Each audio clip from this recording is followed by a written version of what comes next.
Elle est parfois dramatique, d'autres fois satirique. Mais chose certaine, elle ne joue jamais la comédie. Sophie Durocher. Alors hier, ça a été une journée particulièrement sombre. Vous avez vu peut-être passer ces images. 4 cercueils à Gaza, les terroristes du Hamas qui ont rendu au peuple israélien éploré les cadavres de 4 personnes, dont le plus jeune des otages qui avait été kidnappé le 7 octobre 2023. Il avait seulement 9 ans, Kfir Bibas, au moment où il a été kidnappé dans des conditions absolument atroces, le 7 octobre 2023. Donc, c'est dans un cercueil qu'il rentre chez lui, en Israël. Ça a donné lieu à des scènes absolument dégoûtantes. Je voulais absolument en parler avec Lior Bibas, docteur Lior Bibas, qui est président de l'Association des médecins juifs du Québec. Monsieur Bibas, je vois que vous portez sur à côté de votre stéthoscope un ruban jaune. Expliquez-nous la signification de ce ruban-là. D'abord, Sophie, merci beaucoup pour l'invitation. Et en fait, ce ruban jaune, en fait, représente, c'était choisi par le groupe des familles des otages en Israël comme le symbole pour les otages qui sont toujours pris à Gaza. Et il en reste quand même, je pense, un petit peu plus que 70 maintenant, dont peut-être la moitié sont vivants. Alors, c'est un symbole de soutien et de pensée envers les otages. Vous vous appelez docteur Lior Bibas. Les 3 cercueils qui ont été retournés en Israël, c'était ceux de Shiri, Ariel et Kfir Bibas. Vous avez le même nom de famille. Est-ce que c'est seulement un nom de famille en commun? La vérité, c'est qu'on a appris durant la guerre, ma famille en Israël a appris comme quoi il y a un lien de parenté assez lointain, mais je pense pas qu'il faut être familier ou bien les connaître pour partager la peine du père qui reste seul, qui a perdu toute sa famille.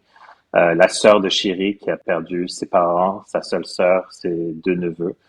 Je pense qu'il faut juste être humain pour sympathiser avec ce qui se passe en Israël.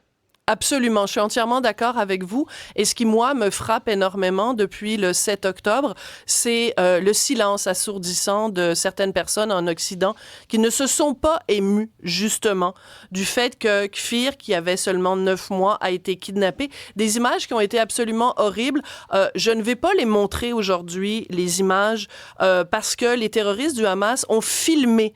Quand ils ont kidnappé la maman, Shiri, elle tenait dans ses bras Kfir et elle avait Ariel aussi dans ses bras. Et juste de penser à l'image de cette femme terrorisée, kidnappée, emmenée dans des tunnels à Gaza, c'est devenu le symbole de l'atrocité de ce qui s'est passé le 7 octobre. Et depuis le 7 octobre, beaucoup de gens qui font preuve d'humanité ont utilisé justement l'image de Kfir avec ses cheveux roux comme étant le symbole d'un espoir. On espérait que Kfir soit encore vivant. Cet espoir-là, il est mort hier. Et moi, j'ai beaucoup d'amis israéliens, j'ai beaucoup d'amis juifs. Je n'ai jamais vu mes amis aussi dévastés qu'hier. On a l'impression que c'était pire que le 7 octobre. C'est difficile à comparer. Moi, je me ressens de retour au 7 octobre. On avait une lueur d'espoir qu'ils étaient vivants. Faut penser que je pense que ce que Shiri, Ariel et Kfir représentaient pour tout le monde qui a vu cette image, d'abord, c'était des images marquantes et une des premières images qui sortaient du 7 octobre. Alors, ça, pour plusieurs, ça leur a marqué.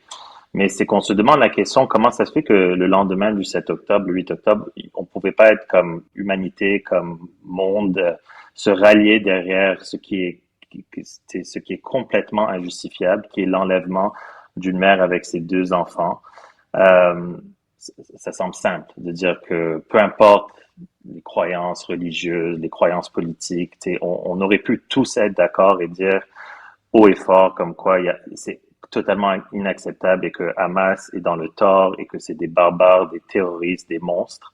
Mais au lieu de ça, on a vu un petit peu le contraire. On a vu plusieurs qui les soutiennent même, et plusieurs qui disent pas grand-chose non plus.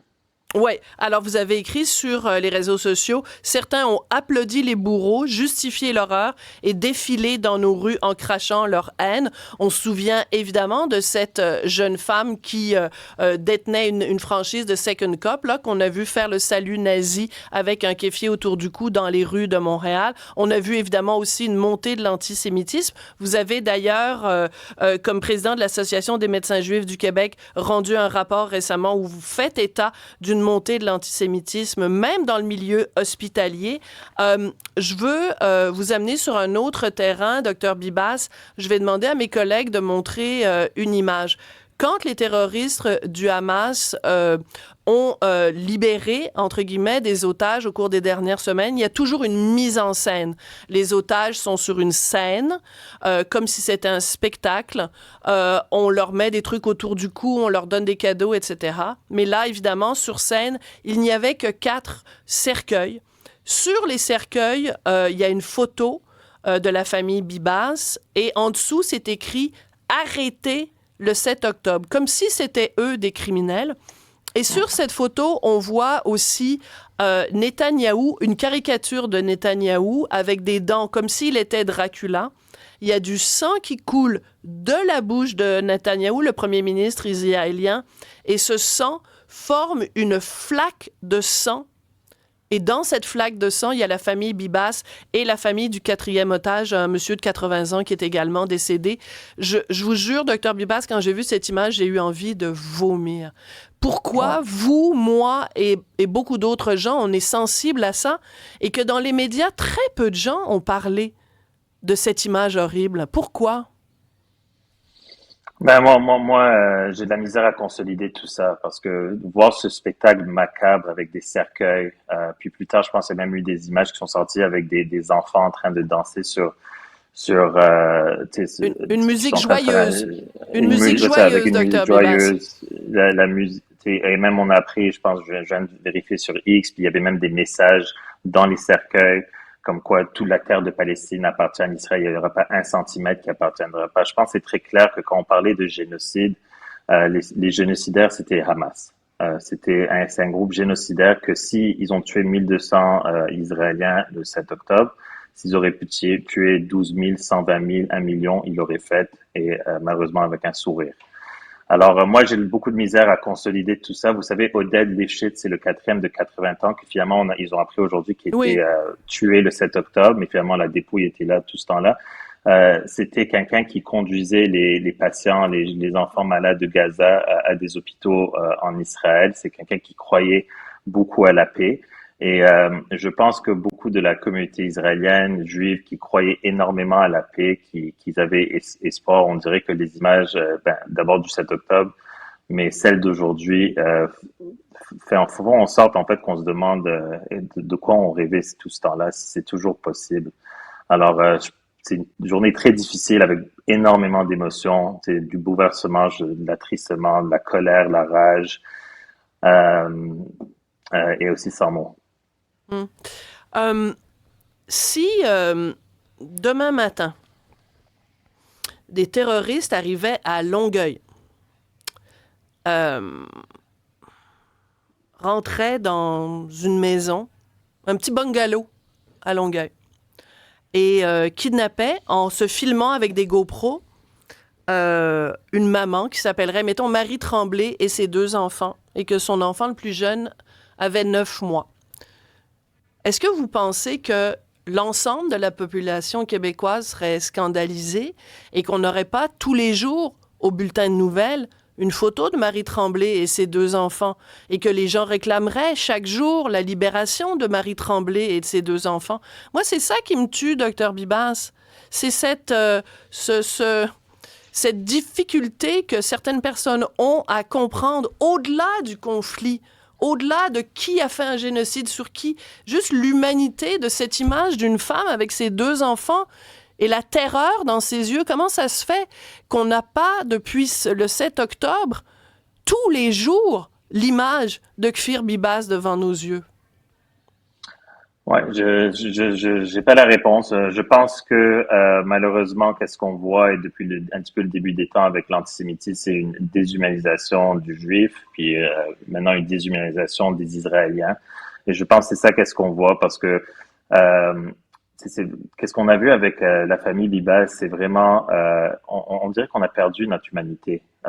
C'est sûr que dans la communauté, c'est une famille qu'on a beaucoup pensé. C'est un nom, moi par exemple, c'est un nom que les gens ils connaissaient pas du tout, puis depuis tout le monde connaît ce nom. Et ça va être, je pense qu'il y en a beaucoup qui vont être marqués à vie avec cette famille. Et malheureusement, j'ose espérer que si ça arriverait à Longueuil, les gens, ça ne veut pas dire que juste parce que les gens ils pensent pas en Israël qu'il faut pas y penser à Longueuil, mais malheureusement, je pense qu'il faut retrouver un petit peu notre humanité. Puis malgré les discours politiques, les différences religieuses et tout ça, ben une mère c'est une mère et un enfant de 9 mois avec son frère de 5 ans, ça reste des enfants qu'il faut protéger à tout prix. Voilà. Et il y a beaucoup de gens qui ont demandé en Israël et ailleurs que on se souvienne de Kfir, de Ariel et de Shiri, non pas avec ces images d'eux terrorisés le 7 octobre, mais il y a des images d'eux qui circulent où ils sont en train de fêter des anniversaires. Ouais. Il y a des images d'eux en pyjama avec de pyjama de Batman. Et Ouais. donc, je pense que c'est comme ça aussi qu'il faut s'en souvenir. Mais Tout à fait. je trouve ça vraiment... Moi, je vous avoue que hier, là, j'ai trouvé ça vraiment difficile. Et la mise en scène du Hamas, d'avoir fait un spectacle et de voir des jeunes enfants à Gaza, vraiment le cerveau lavé, parce qu'ils ont de l'humanité, ces enfants-là, mais à qui on a mis des armes dans les mains et qui célèbrent le départ de cercueils d'enfants qui habitaient à quelques mètres de chez eux. C'est vraiment une image que je vais prendre du temps à oublier. En fait, que j'oublierai jamais. Ouais, pareillement. Et merci beaucoup, Sophie, pour en parler. Je pense que c'est important d'en parler, même si d'autres médias ne le couvrent pas. Merci beaucoup d'offrir la couverture. Surtout si d'autres médias ne le couvrent pas. Merci beaucoup, Dr Lior Bibas. Bon courage pour la suite. Vous êtes président de l'Association des médecins juifs du Québec, mais vous êtes surtout un être humain ébranlé, comme je le suis aussi aujourd'hui. Merci beaucoup. Merci.